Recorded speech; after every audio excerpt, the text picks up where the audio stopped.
கேள்வி எண் 1. சபாநாயகர் மற்றும் துணை சபாநாயகர் நீக்கம் பற்றி கூறும் சட்டப்பிரிவு எது? சட்டப்பிரிவு 94. கேள்வி எண் 2. ஒரு மசோதாவை நிதி மசோதா என்று தீர்மானிக்கும் அதிகாரம் யாரிடம் உள்ளது? சபாநாயகர். கேள்வி எண் 3. சபாநாயகர் மற்றும் துணை சபாநாயகர் ஆகியோரின் ஊதியம் மற்றும் பிற பணப்பயன்கள் யாரால் நிர்ணயிக்கப்படுகிறது? பாராளுமன்றம். கேள்வி எண் 4. நடைமுறையில் நாடாளுமன்றம் ஆண்டிற்கு எத்தனை முறை கூட்டப்படுகிறது? 3 முறை கூட்டப்படுகிறது. கேள்வி எண் 5. அலுவல் மொழி சட்டம் பாராளுமன்றத்தில் எந்த ஆண்டு இயற்றப்பட்டது? 1963ஆம் ஆண்டு இயற்றப்பட்டது. கேள்வி எண் 6. நிதி மசோதாக்களை மாநில அவை எத்தனை நாட்கள் மட்டும் தாமதப்படுத்தலாம்? 14 நாட்கள். கேள்வி எண் 7. லோக்சபாவில் நம்பிக்கையில்லா தீர்மானம் அறிமுகப்படுத்த எத்தனை உறுப்பினர்களின் ஆதரவு தேவை? 50 உறுப்பினர்களின் ஆதரவு தேவை. கேள்வி எண் 8. தகவல் பெறும் உரிமைச் சட்டம் 2005 இந்திய அரசியலமைப்பின் எந்த விதிக்கு ஒரு சிறந்த கட்டமைப்பை வழங்குகிறது? விதி 19. கேள்வி எண் 9. இந்திய தலைமை தேர்தல் ஆணையரின் அதிகாரங்கள் யாருக்கு இணையானது? உச்சநீதிமன்ற நீதிபதி.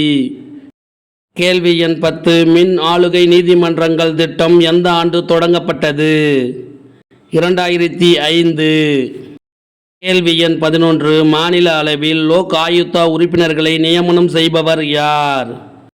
மாநில ஆளுநர். கேள்வி எண் 12. குடியரசு எனும் பதம் முதலில் பயன்படுத்தப்பட்ட நாடு எது? ரோம் நாடு. கேள்வி எண் 13. தேர்தல் ஆணையம் தனது ஆண்டு அறிக்கையை யாருக்கு சமர்ப்பிக்க வேண்டும்? குடியரசுத் தலைவர். கேள்வி எண் 14. ஆண்டு நிதி அறிக்கை பாராளுமன்றத்தில் யார் அறிமுகப்படுத்துகிறார்? குடியரசுத் தலைவர். கேள்வி எண் 15. நிதிக்குழுவின் தலைவரை நியமனம் செய்பவர் யார்? குடியரசுத் தலைவர். கேள்வி எண் 16. துணை குடியரசுத் தலைவர் மாநிலங்களவை கூட்டங்களுக்கு தலைமை தாங்குவார் என கூறும் சட்டப்பிரிவு எது? சட்டப்பிரிவு 89.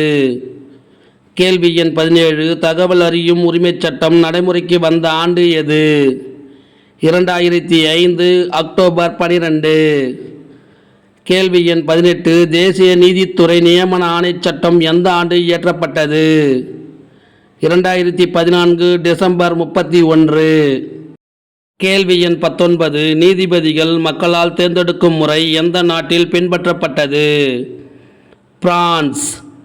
கேள்வி எண் 20. உள்ளாட்சித்துறை அரசாங்கத்தில் தேர்தல் கட்டாயம் என்று கூறிய சட்டத்திருத்தம் எது? 73வது சட்டத்திருத்தம்.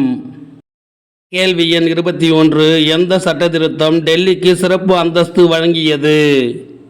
69வது சட்டத்திருத்தம்.